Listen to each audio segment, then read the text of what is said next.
the hot topic on everybody's minds.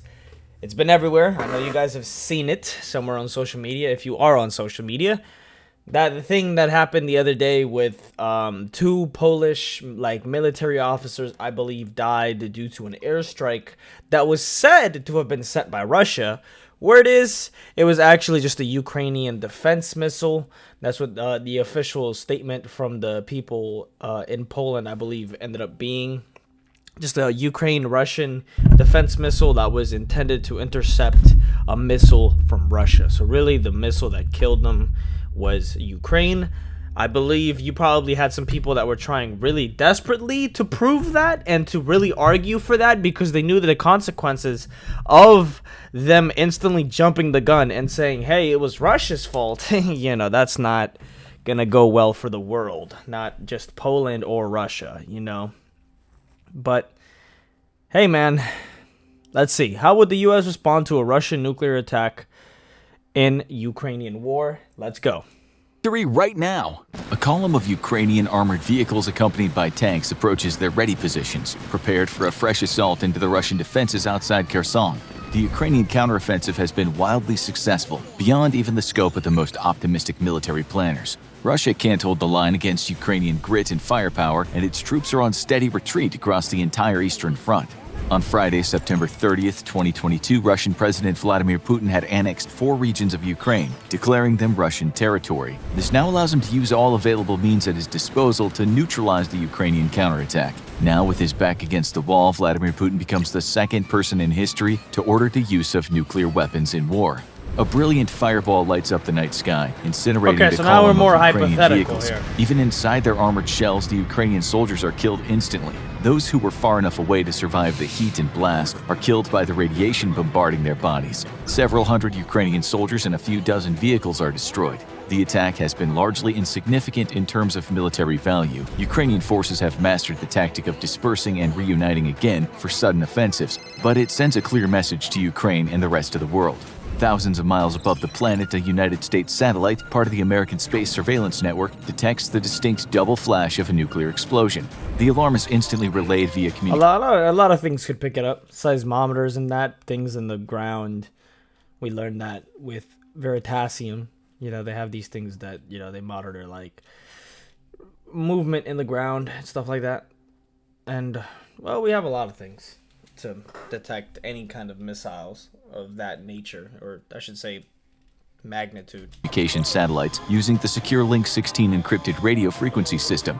Within 30 seconds of detection, the alarm has already reached a U.S. Space Force monitoring station in North America and similar offices around the NATO alliance. Minutes later, the alert reaches the desk of U.S. President Joe Biden. Oh, Picking no, up a not secure Sleepy phone, Joe. He dials a direct connection to General Yeah. He wants his mouth open. Look at Joe Biden. It'll take him a little bit to hand him that. Mark A. Milley. Hey, man, I'm sorry. Look, I ain't trying to make fun of Biden. It's just commonplace to make fun of Biden. I know I shouldn't be doing it. I'm sorry. Okay? It's not that I don't respect Joe Biden. Okay? It's just, he does seem to be kind of sleepy. You do want some more competence in there. I'm not trying to make fun of the dude because we're all going to get there someday. And that's a stressful job. It's 15 times more stressful than practically almost anything else. Okay, it's not fun being the president. It's a lot. It can take a lot on you, and at that age, you can't really blame him. But you can make fun. You can poke fun because he's the president. You're supposed to hold him to this, standard. The chairman of the Joint Chiefs of Staff and the most powerful military officer on the planet. President Biden speaks only 3 words into the receiver: execute Plan 36. The coded order is relayed via U.S. communications satellite to Stuttgart, Germany, and the office of the commander of U.S. European Command, General Christopher G. Cavalli. Within minutes, the authenticated order is transmitted to U.S. forces in RAF Bentwaters and RAF Lakenheath inside England. A separate communique is dispatched to the USS supercarrier George H.W. Bush, currently stationed in the Mediterranean. The Bush is loitering in waters off the southern coast of Turkey, and the ship immediately turns into the wind as its flight deck erupts in a flurry of activity. Ever since Putin's threats of using nuclear weapons, the American military has been prepared to respond. Beneath the deck of the Bush, F-18 Super Hornets are having AIM-160 MALDs attached to wing hardpoints. Each Hornet can carry 2 of the large weapons, a capability kept secret from the world until now. 2 squadrons of the high-performance aircraft are quickly made ready and begin the journey to the flight deck above where they stand ready. Okay, just 2? In England, crews rush to man a fleet of 8 B-52 Stratofortress bombers. The big planes are the backbone of the U.S. bomber fleet and can bring a frighteningly large amount of firepower to bear thousands of miles away. Joining them are 4 B-2 bombers also kept on alert status. Those things look dope. You can't not lie. Those things look dope. And I like this English alliance thing that we got going on here. So, you know, if we going... England and Australia are going with us. Their crews ready to go at a moment's notice with bellies full of weapons. Within 15 minutes, the first planes are taking to the sky and turning southeast toward mainland Europe.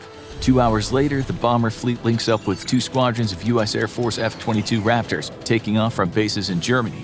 The Raptors are flying in stealth configuration, which means their wing pylons are clean of weapons. The internal weapons bay, however, is loaded with 6 AIM-120 air-to-air missiles and 2 AIM-9 short-range missiles. So why is it called stealth mode if it's just not using its missiles? Are those missiles easily trackable? So if they're not out in plain sight, you can't track, like, could they be picked up by some kind of monitoring system? Like, or is it just because... Why? Well, I guess stealth mode is just a mode for when you're not like immediately planning to drop a bomb, I'm guessing. Side base. The formation You're continues toward the Black stealth Sea. Mode. The F-22s leading the way. An hour later, the F-22s link up with a loitering U.S. Air Force tanker aircraft in order to top off their fuel stores. The B-52s loiter as the F-22s refuel. With enough capacity to fly strike missions in Europe from their home bases in America, the B-52s have no need to refuel. As the F-22s refuel, NATO AWACS aircraft flying along the Ukrainian and Turkish coasts sweep the skies with their powerful radar, looking for any potential hostile targets that could pose a problem for the mission. The aircraft's powerful radar only has a range just above 250 miles, so they can only see across approximately half of the Black Sea. Soon they'll move for a closer look, but in order to maintain the element of surprise, the AWACS stick to their normal flight pattern instituted at start of the Ukraine war. The F-22's refueling, however, is the signal for the USS Bush to begin launching her Super Hornets. One by one, the high-performance strike fighters take to the sky, their compatriots wheeling in the skies above the carrier strike group and waiting until both squadrons have taken to the air. Then the planes split into 2 groups, taking similar but distinct routes north and into Turkish airspace. One route will take the group west of Ankara, while another will take the other group over Sivas. An hour later, both squadrons pivot northeast, heading straight for the Black Sea. The B-52s, B-2s, and F-22s have now reached the Black Sea. The United States operation to punish Russia for its use of nuclear weapons is a go. The B-2s take the lead now. The entire formation has turned south and then east again, which will allow it to skirt Crimea by 70 or so miles, well out of the effective range of Russian air defenses in the region. The target is Novorossiysk and the Russian naval base located there. After the sinking of the Moskva, the Russian Black Sea Fleet has moved its largest surface combat vessels here in order to keep them out of range of Western anti-ship weapons provided to Ukraine.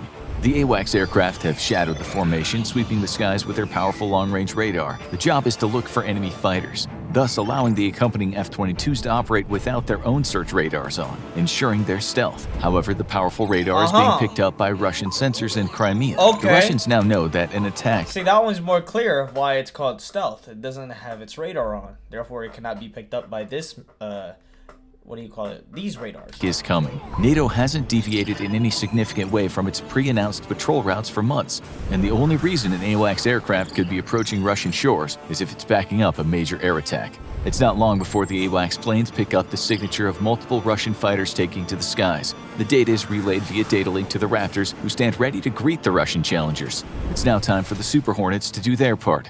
Skirting along the very edge of Russian long-range radar, the Hornets fire off their MALDs one by one. In minutes, 40 of the big missiles are screaming straight at mainland Russia. But the weapons aren't bombs. The miniature air-launched decoy is an advanced drone that can perfectly replicate the radar return of nearly any aircraft in NATO's arsenal. Currently, the decoys are spoofing Russian radar returns to convince them a flight of B-52 bombers is incoming from the direction of Turkey, escorted by F-18s. Oh, so they launching decoys now. Okay. How does he have this? How do we have this? Is he just making this up?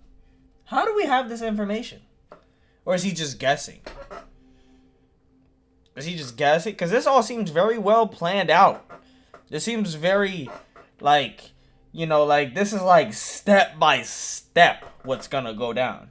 And it's like, there's no way they make this information public. I'm guessing he's just guessing about what would make the most sense. This is a credible threat. The US maintains multiple air bases in one of NATO's most geographically strategic allies. Payloads away, the Hornets turn around and head for the bush. Russian long-range air defense radar in Crimea has spotted the real B-52s, but the appearance of a flight of B-52s escorted by F-18s incoming from Turkey is a more pressing threat. Russian ground crews have been scrambling to put 3 squadrons of interceptors into the air. Now a squadron consisting of a combination of MiG-29s and MiG-31s are wheeling south from air bases in Crimea and the Russian mainland. The jets are in full afterburner mode, which consumes fuel at a frightening rate but pushes them to supersonic speeds. They must get to within 70 nautical miles of the incoming B-52s so they can intercept them with their long-range air-to-air missiles. The R-77-1s, NATO codename Adder, are inferior in range to their American AIM-120 counterparts, with only a range of 68 miles. This is roughly the range of the expected Harpoons carried by the American B-52s, who have a range of around 75 nautical miles. Russia always doubted the US would respond with its own nukes, and this only left one possible target for American vengeance, the Russian Black Sea Fleet. An alert reaches the Russian vessels in waters just off of Novorossiysk. The fleet currently consists of the guided missile frigates Ladny, Admiral Essen, and Admiral Makarov, which has taken the role of fleet flagship after the loss of the Moskva. Landing ships Nikolai Filchenkov, Orsk, Azov, Novocherkassk, Caesar Kunikov, and Yamal are all at dock. They're all named after guided somebody. missile corvettes Vyshny Volaichok, Samum, Ingushetia, and Graveron take up stations around the frigates. This is the bulk of the Russian Black Sea Fleet currently in operation, with a few vessels on duty in the Mediterranean. U.S. Navy submarines and F-15 Strike Eagles from Europe are already en route to destroy them.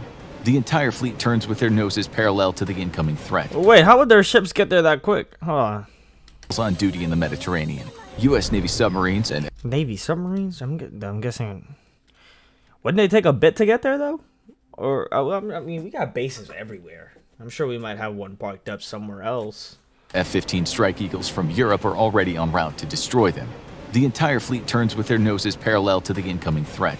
This will allow each ship's CIWS systems maximum opportunity to engage any missiles that penetrate long-range air defenses. S-300 and S-400 batteries along Russia's eastern Black Sea coast open fire on the incoming decoys. The decoys are easily within the 242-mile range of both systems for targets with a radar return as large as a B-52. The number of incomings is overwhelming. This is a major American air assault, and the air defense batteries expend most of their missiles. The vessels of the Black Sea Fleet opt to let the shore units do their work and focus on defending against any aircraft or missiles which slip past. American B-2 stealth bombers open up with AGM-158C LRASM anti-ship missiles, the planned replacement for the Harpoon.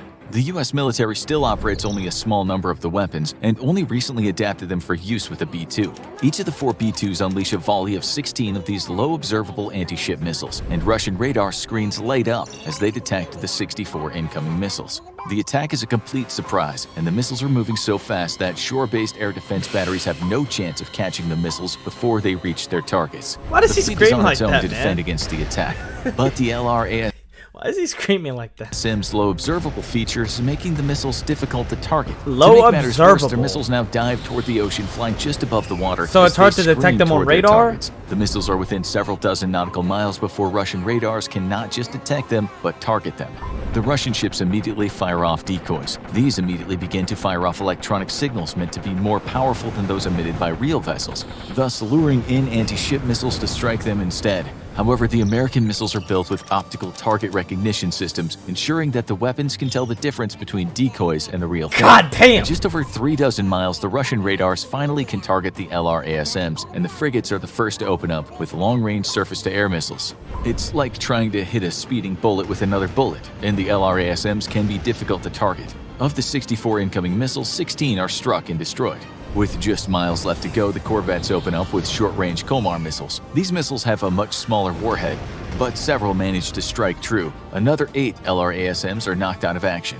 The American weapons now enter the terminal attack phase and suddenly pitch up, climbing high into the sky. More Russian anti-air missiles fly out to try to swat them out of the air. See, the thing is, this guy, is this guy being like really generous to us? It just seems like we're fucking destroying them. Like, have they taken any one of us out yet? Have I missed them? Like, I don't think he said. Has he said any one of us would get taken down yet? Is he hypothesizing none of us would get taken down by this point still? Not a single one of us? There's Like, they would just be shooting our decoys all the time? 6 LR. Like, man, here's the thing about the U.S., man. Like, it is kind of just a theory, I guess. But, you know, they do be saying we might have some alien tech that we keeping on the hush-hush. You know, we keeping it on the low. That might be some of the stuff people be seeing, you know, with these alien crafts, you know, breaking conventional laws of physics in their movement and, you know, being able to go from 50,000 feet to 50 feet in like a second. You guys know what I'm talking about. Somebody out there knows what I'm talking about, right? I'm saying we might have some undercover shit, you know. I mean, you know, we know we have some invisible submarines, but, you know, we might have some other stuff too. RASMs turn to fiery wrecks. Each missile identifies its own target, prioritizing the larger frigates. The sky fills with tungsten from the frigate CIWS systems. 10 more LRASMs are destroyed before striking true, but 22 find their targets. The 1,000-pound warheads slam into the Russian frigates. The Admiral Essen takes 10 of the missiles. She's already destroyed by the time the last 3 slam into her, but the missiles aren't smart enough to identify lethal battle damage. Bro, is this just a fictional? Like, how does he? He's making this like I can tell where he's making it a story now. That man is being so like detailed that man even mentions, oh, and it got 3 strikes off as it's going down. It's like, I thought Mans was just gonna like, you know, tell us what might happen. This guy's just like full on detailing it, like. The Ladny only takes 2 and remains afloat with moderate damage. Admiral Makarov takes 6 LRASMs to the deck. The rest of the weapons either strike the smaller corvettes or explode in the water, missing their targets. Only 2 of the Russian frigates remain alive, along with 3 of the corvettes. 2 Russian ships are quickly sinking below the waves. The attacking B-2s turn around and head for home, visible on Russian radar only for a moment as each bomber opened its bay doors. To the south of the fleet, the Russian interceptors are now in range to engage the MALDs and open up with R-77 missiles, ripple firing at the incoming formation. Each missile will find its own target, and with such a dense concentration of forces, should have no problem striking true. The Russian fighters are rapidly turning and burning for home, fully aware that American AIM-160s have a longer range than them. The lead Hornet should have opened fire by now, yet strangely no incoming missile threats are detected on radar. Reporting this to ground control, Russian commanders are beginning to grow suspicious. A second wave of interceptors is redirected west toward the incoming flight of 8 B-52s. This happens to put them directly on course to intercept the B-2s, who are slow and vulnerable. In full afterburner, the Russian fighters will soon be in range of not just detection, but targeting of the stealthy aircraft. Right now, their focus are the big American bombers, who are completely vulnerable and helpless. Radar detects no accompanying fighters, which makes the Russian pilots very nervous. There are only 2 possibilities here. The 8 B-52s are actually decoys, and the main attack is the 40 aircraft formation to the south, or the attack from the south is the decoy, and this is the real thing. If the latter is the case, there can only be one reason why radar isn't detecting any accompanying fighters. The US has put its F-35s or F-22s into the fight. The intercepting fighters get their answers shortly after entering the Black Sea. The F-22s have skirted out into the Black Sea and away from the shore, keeping out of range of shore-based radar, which can detect them within 100 or so miles. The Russian interceptors have even weaker radar and can only begin to pick up traces of the stealth fighters within 50 or so miles, but can only get good targeting locks from a few dozen miles away. The F-22s turn on their own targeting radar long enough to get a solid lock on the incoming Russian MiGs. On their radars, the Russians detect only a brief blip as each F-22 rapidly volley fires their AIM-120Ds. The AIM-120Ds have a classified range easily in excess of 100 nautical miles, and the MiGs don't even get to within range of the B-52s before they're forced to take evasive actions from the incoming missiles. Each missile has flown high into the sky immediately after firing, and now plummets down on the Russian fighters. Each pilot tries to notch the incoming missiles, but most of them strike true. The surviving fighters are forced to turn around at full afterburner, but the Raptors already have loosed another volley of aims at them to encourage them to retreat. The only way to defeat this just seems like fucking U.S. propaganda. Like, I imagine this is what Russia would have shown its fighters before they attacked Ukraine. This is the type of shit Russia was probably saying about Ukraine. Yeah, no, man, we just gonna go in there and we're just gonna overwhelm. They're not even gonna know what hit them. We're gonna be in and out. 3 days. That's it. 3 days, we're in and out. They won't even know what hit them. They suck. They're not even gonna kill one of us. We're gonna have 0 casualties. Woo! Like, there's no way. Defeat the American stealth fighters is to overwhelm them with numbers and absorb their long-range missile attacks. Once at close range, the Raptors would have been at a disadvantage, but the Hornet-launched decoys fooled the Russians into splitting their forces. Or you could just nuke. You could have just avoided this whole thing and just nuke something. With the skies free of enemy fighters, the B-52s are safe to get within 75 nautical miles of the surviving But then again, Russian they would vessels destroy and the loose nukes. their harpoons. What am I saying? 96 anti-ship missiles are soon screaming toward the Russian ships. The frigates immediately respond with their long-range air defense missiles. The harpoons are far older technology and don't have the same low observability features of the LRASM. Long-range air defense managed to take out 20 of the incoming missiles as the harpoons get within a dozen miles of the ships. Then the corvettes open up with their shorter-range missiles. Each ship is rapidly volley-firing their entire missile stock, knowing their lives depend on it. 20 more of the harpoons are knocked out before they get into range of the fleet Sea Whiz. Tungsten once more fills the sky as a wall of lead rises up to greet the incoming missiles. 22 more harpoons are knocked out either by missiles or Sea Whiz. Decoys manage to lure away a dozen or so of the harpoons, but 22 of the surviving missiles strike true. The 500-pound warheads smash into the corvettes and frigates, most of which have already been damaged by the LRASMs. Despite having half the warheads of the previous rocket volley, the blitz of missiles is lethal. As the B-52s head for home, Russia sends up more interceptors to take on the flight of MALDs to the south. The decoys are easily blown out of the sky by air and ground-based defenses, but all that does is expend precious resources Russia can no longer easily replenish. Their job is done. They succeeded in diverting Russian attention south and splitting up its interceptors. The Russian Black Sea Fleet has been destroyed. All that remains is 4 submarines which Russia doesn't dare put to sea for fear of being targeted, and a complement of landing and support craft. The surface combat vessels were the important targets, and Russia suffered an irreplaceable loss. In the span of an hour, it went from the dominant military power in the Black Sea to the weakest. Blockades of Ukrainian ports are no longer possible, and Russia has been punished for its use of nuclear weapons, with the loss of hundreds of sailors and billions of dollars in hardware. What remains to be seen is if the deterrent has been effective, or if President Vladimir Putin will resort to even greater use of nuclear weapons as retaliation. Oh, If so, man. the United States stands ready with its allies to respond with either conventional or nuclear power. Thanks again to our sponsor, Conflict of Oh man, my fear is he probably wouldn't want to back down, man. It's humans, it's ego. How can I expect that motherfucker to back down, man? Egocentric, fucking just ego-filled, just animals, man. I don't want to hear it. Like, he'd have to defend his honor, and he feels the only way to do that. All right, that's an embarrassing loss to take. That's a shameful loss if you're really going out in that manner. Shit, I might drop the nuke. If I'm over here doing all this shit to Ukraine, you know, talking all this shit, then my military fleet gets taken out, completely blindsided, like, just rolled. We got fucking smoked. The U.S. is smoking that Russia pack, and I don't drop my nukes. Right? Because I started all this, right? If I'm Vladimir, I started all this. I just got rolled up. Everything just got blown up. I lost everything, right? Men are dead.